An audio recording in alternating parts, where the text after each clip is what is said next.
L'approche qui vient de vous être présentée présente un intérêt majeur parce que l'approche bâti prix, c'est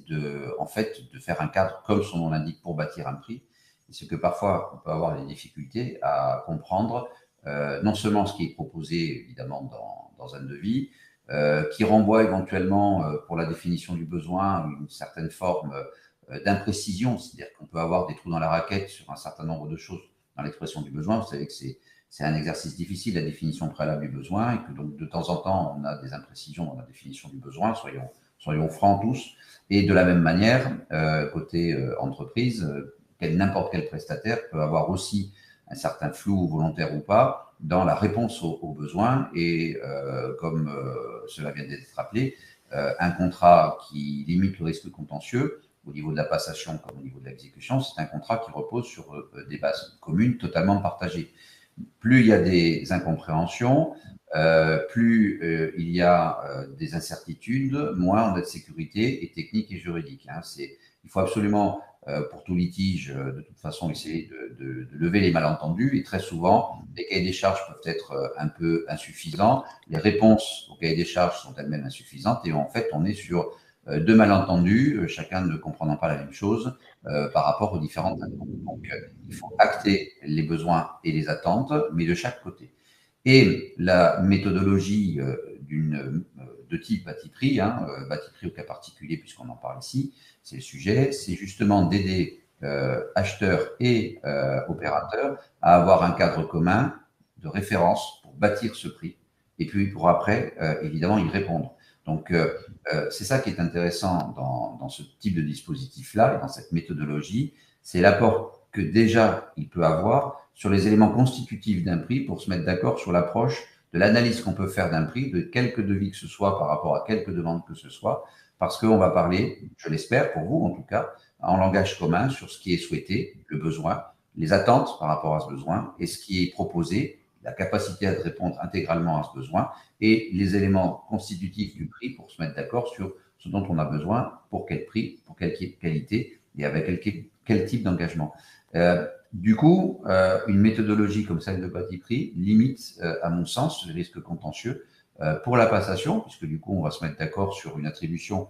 claire et non équivoque avec des critères de mise en œuvre qui correspondent entre ce dont j'ai besoin quand je suis acheteur public et ce que je peux proposer quand je suis entreprise. Et puis après, sur l'exécution, pour éviter effectivement des choses qui ne correspondent pas aux attentes parce qu'on n'était pas en fait réellement complètement d'accord. Et donc, ça crée des risques de contentieux, des non-conformités contractuelles, des demandes de prestations supplémentaires,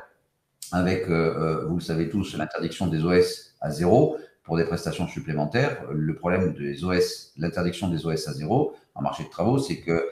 du point de vue de l'acheteur,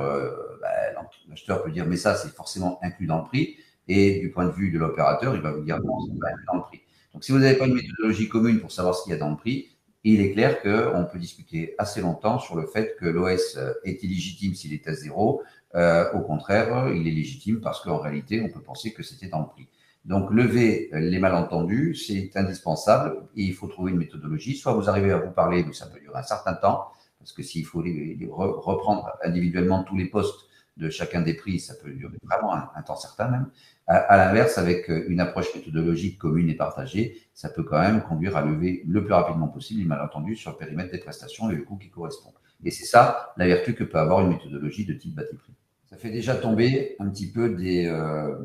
on va dire, des croyances qui étaient d'ailleurs la mienne, très objectivement. Pour moi, bâti prix, effectivement, avait été un peu quelque chose de statistique avant qu'on m'explique et que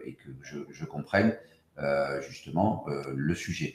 Dans la mesure où il y a ces analyses qui sont faites avec cette méthodologie-là, il y a effectivement non pas une vérité statistique qui du coup correspond pas à grand-chose, puisque comme vous le savez, la statistique pure est de toute façon normalement pas retenable dans les marchés. C'est un sujet aujourd'hui d'actualité extrêmement prégnant, puisque se pose la question de la validité dans un contexte de flambée des prix des matériaux et également de l'énergie, donc la validité des index BT01 et TP01, qui sont des index purement statistiques et qui n'ont rien à faire dans des formules de révision, parce qu'ils sont complètement déconnectés au demeurant de la réalité de l'objet des prestations. Et donc, il faut faire des indices qui sont en rapport avec vraiment l'objet du marché. Ce qui est très important, et c'est effectivement des croyances, ou en tout cas des inquiétudes légitimes que peuvent avoir les acheteurs, le fait qu'une base de données puisse ne pas être transparente et neutre. Or, en l'occurrence, la philosophie même et l'ADN de Batiprix, c'est justement d'être une bibliothèque qui ne dispose pas de publicité, ne bénéficie pas de publicité et bénéficie au contraire d'un principe de transparence pour qu'on ne puisse pas lui reprocher d'orienter finalement un certain nombre de données, notamment de prix, parce qu'elle aura été sponsorisée. Donc ça, c'est très important parce que la méthodologie n'a de sens que si elle est transparente, ouverte à tous, millésimée, ce qui nous permet effectivement d'avoir un retour en arrière éventuel sur sa composition. Bien sûr, la neutralité et la transparence, ça fait partie des piliers de la commande publique et des principes de la commande publique. C'est pour ça que ça permet, en termes de méthodologie, d'avancer sur quelque chose qu'on peut retenir potentiellement comme méthodologie de travail dans la passation et l'exécution de marchés publics, contrairement au marché privé. Voilà, le marché privé, ils peuvent obéir aux règles que l'on veut. Par contre, évidemment, dès lors qu'on est en commande publique, le principe d'égalité d'accès et de traitement est important, il faut le respecter. Et Batiprix, par rapport à sa méthodologie, coche en principe les cases de neutralité et de transparence nécessaires à assurer la validité des procédures dans lesquelles on peut s'appuyer sur cette méthodologie. La loi, c'est qu'en réalité, l'utilisation des bordereaux de prix pour pouvoir attribuer un certain nombre de marchés, c'est évidemment indispensable. Soit c'est du marché classique, et auquel cas on va avoir un référentiel de prix qui peut être constitué sur la base de Batiprix, on l'a vu,